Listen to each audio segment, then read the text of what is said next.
السلام علیکم ورحمت الله وبرکاته و مغفرته. یو محترم پوښتنه کړې ده چې یو چا راته وویل چې دا تاسې ختمونه کوئ دا تعداد معلومول دا بدعت دی. په یو حدیث کې موږ ته راوښایاست. محترم الله دې رحم وکړي. دغه د بدعت ټاپې او د شرک ټاپې دا اوس بیخي عامې دي. نو ده ته ووایه ورته ته د الله جل جلاله په قرآن کې یا د رسول الله په حدیثو کې ته منع راوښیه. عدد معلومول دا لازم راځي. ته ذکر څونه کوې، ختم څونه کوې، چې هر څونه کوې دا عدد معلوم. دا که دی دا درته وایي چې مثلا دیوبندي تیمه ورښکاره کوه دا عدد دا بدعت دی. دا چې موږ دا پر شاګردانو ایښي دي چې زموږ سره په ختم کې حصه واخلي او هغه ریزلټ و عدد یې موږ ته را استوي. په هغه کې مقصد دا دی چې دا خلک باعث پر ذکر و پر ختم بندي سي. هر ډېر خلک وایي موږ ذکر کوو، موږ ته سره معلومېږي دی کوي که نه کوي. همنو چې حساب ځینې وغواړو چې جمعې شپې ته موږ ته خپل ذکر اذکار راواستوي څونه ختمونه مو کړي دي. چا لږ کړي، چا ډېر کړي. څوک یوه جمعه لږ وکړي، بله جمعه زیات وکړي. په دې کې شرعاً کوم مشکل دی؟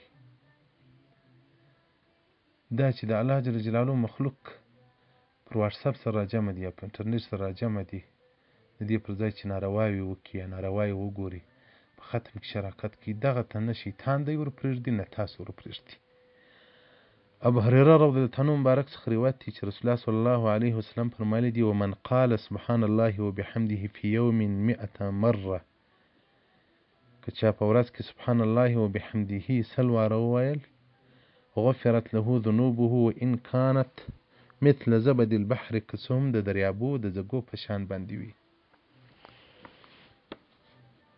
حدیث امام البخاري روایت کړی دی او دغه رنګه امام مسلم په صحیح مسلم کې روایت کړی دی.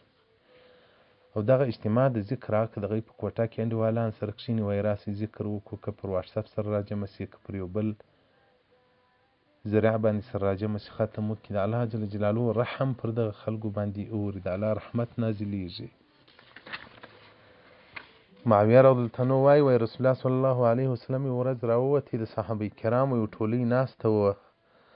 رسول الله صلی الله علیه وسلم ورته وویل ما اجلسکم، چیش کښېنولي یاست؟ دوی ویل موږ د الله ذکر کوو.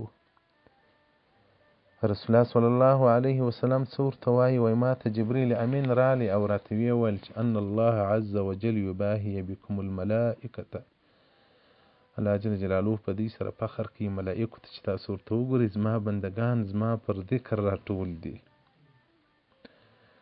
او انس بن مالک رضی الله عنه مبارک فرمایي وایي عبدالله بن رواحه به صحابه ته ویل راسئ چې ساتکۍ ایمان تازه کو، پر خپل رب ایمان تازه کو. ورځ یو صحابي ته وویل هغه خواشینی سو رالی او رسول الله صلی الله علیه وسلم ته ویل یا رسول الله ته ابن رواحه ته نه ګورې خلکو ته د ایمان رغبت ورکوي وایي راسئ ایمان تازه کړئ ایمان راوړئ. رسول الله صلی الله علیه وسلم څه ورته وایي یرحم الله ابن رواحه، الله دې پر ده رحم وکړي. ابن رواحه هغه څوک دی چې هغه مجالس خوښوي چې الله د هغو مجلسو فخر ملائکو ته کوي. حدیث رقم 1115 صفحه 358 المتجور الرابح في ثواب عمل صالح. نو دغه حلقه د ذکر که په واټساپ کې که بې واټساپ وي که دغسې انډیوالان سره کښېني په دې کې عظیم اجر دی. او دا چې تعداد معلومول یې دغه محترم ته ووایه ورته اتې راوښیه په یو کتاب کې چې عدد معلومول د ذکر یا د ختم دا حرام دی. د سلف صالحینو څخه دا ختمونه را شروع دي، ختمونه کوي. ذکر د الله جل جلاله فرض دی، مؤمن بې کوي.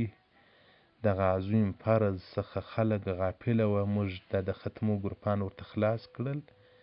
دا د څومره عظیم ختمونه کوو، د هفتې 12 لکه واره 14 لکه واره دردونه ویل کېږي، 8 لکه 9 لکه واره کلمة طیبه ویل کېږي. شیطان نه غواړي چې دغه عظیم ثواب ته خلک ورپرېږدي. نو باران نو راسي د یوه په غوږ باندې ورننوځي وایي دا خو بدعت دی. که بدعت یې که هر شي د کوه مې ستا ورته له خیره، ستا ورته له خیره. که د چا خوښ دی د ختم شراکت کوي اراده چې کنې په مخه یې ښه. تاسو څه له دې نه څه ډرۍ او مسخرې جوړې کړلې. د خیر پر کار مو رابایستو، د خیر پر کار باندې مراجمه کوو، تاسو نخرې شروع کړلې. خدای مو هغه دوزخ ته ورواچوه چې ښه عذابونه کې پکښې ماته مو کوم تاوان را رسېږي.